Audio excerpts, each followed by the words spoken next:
Quem sofre de enxaqueca aí? Piorou por conta dessa pandemia que a gente está vivendo? Será que nós sabemos o que realmente é uma enxaqueca? Qual que é a diferença entre enxaqueca e dor de cabeça? Eu convidei a doutora Aline Vitali, que é neurologista e também coordenadora do ambulatório de cefaleia da PUC e da UEL, para conversar com a gente sobre esse assunto. Cadê ela? Cadê a doutora Aline? Boa tarde, doutora! Tudo bem? Bem, obrigada pelo convite, a oportunidade de falar de um assunto tão importante. A gente que agradece, viu? Obrigada mesmo, é sempre um prazer te receber aqui no Ver Mais, viu, doutora?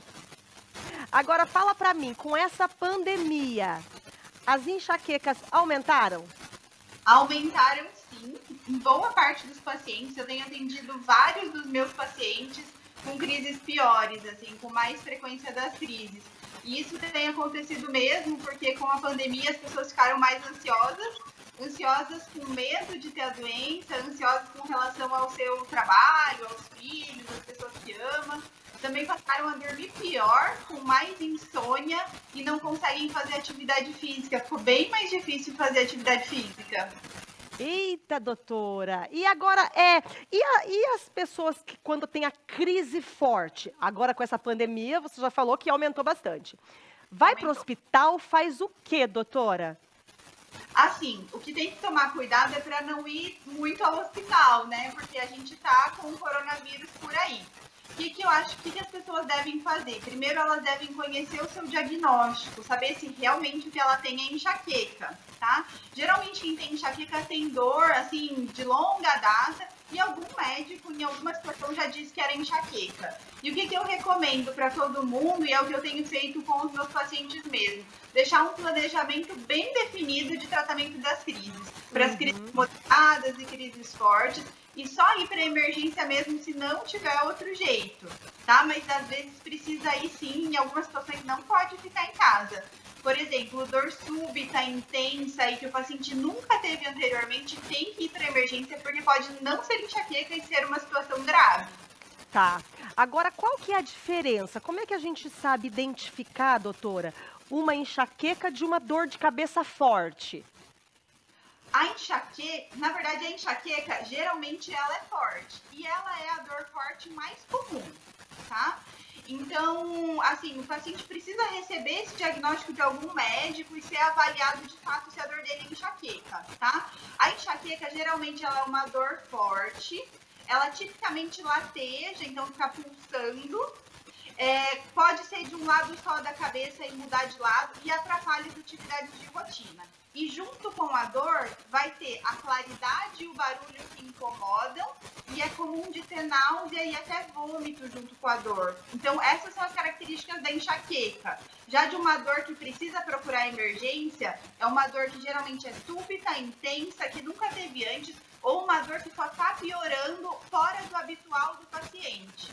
E isso acaba repercutindo de forma negativa na vida dos pacientes que têm, né, doutora?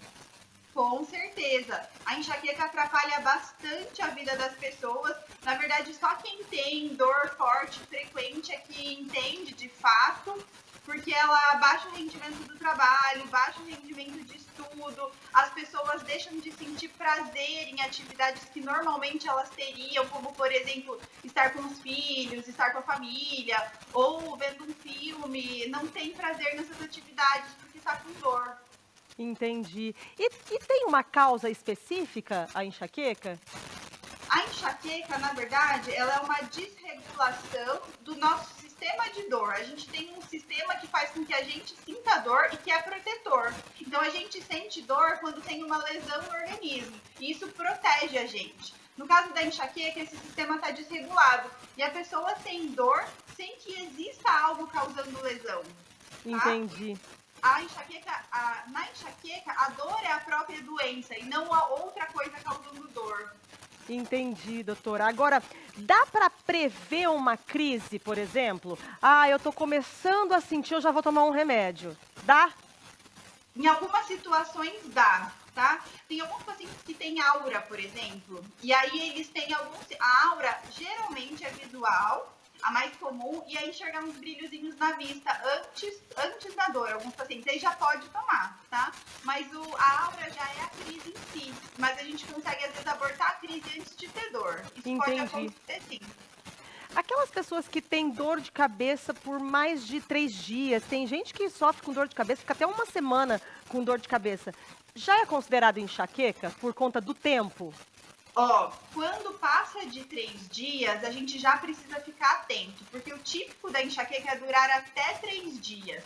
Pode durar mais tempo, aí a gente chama de status enxaquecoso, mas aí já é um quadro mais grave de enxaqueca. E sempre que acontece isso, precisa investigar se a causa não é outra, se não tem uma doença, por exemplo, um aneurisma gerando a dor. Entendi. Aneurisma geralmente dá dor, então. O aneurisma, quando rompe, ele dá dor, mas aí vai ser uma dor súbita, de uma hora para outra, que o paciente nunca teve antes, ela é muito, muito, muito forte, e o paciente vai para emergência. Tá? Entendi. Então, se tiver esse padrão de dor, precisa ir para emergência. Dor Tá. súbita. Ele sabe exatamente o que ele estava fazendo no momento que a dor iniciou. Tá. Agora, quem tem mais dor de cabeça ou enxaqueca, doutora? Homens ou mulheres? As mulheres têm mais do que os homens. As mulheres acabam Jura? tendo mais, especialmente mulheres jovens. E tem uma causa, assim, por que das mulheres? A explicação principal são as alterações hormonais das mulheres, tanto que a maioria das mulheres com enxaqueca tem mais crises no período menstrual, tá? Olha só. E assim, é bem comum de começar a ter quando começa a primeira menstruação, e aí sempre durante os ciclos, assim, no período menstrual, ter dor, e na menopausa costuma melhorar muito nas mulheres. Entendi. E criança pode ter, doutora? Criança pode ter também, tá? E aí criança não tem diferença entre sexos, é bem parecido, ó, é menino e menina.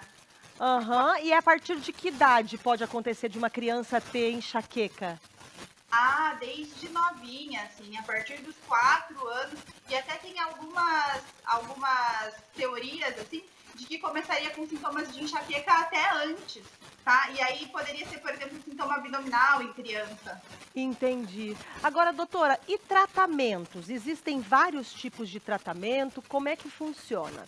Existem vários tratamentos, os pacientes devem procurar, não devem ficar sofrendo sozinhos, tá? Porque existe tratamento sim e eles podem ser muito efetivos.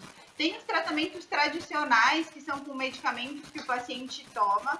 Tem a toxina botulínica, que funciona bem para enxaqueca crônica, que é quem tem dor mais de 15 dias ao mês. E tem os novos medicamentos que foram desenvolvidos especificamente para enxaqueca e funcionam muito bem. E dor de cabeça tem a ver com pressão alta, doutora?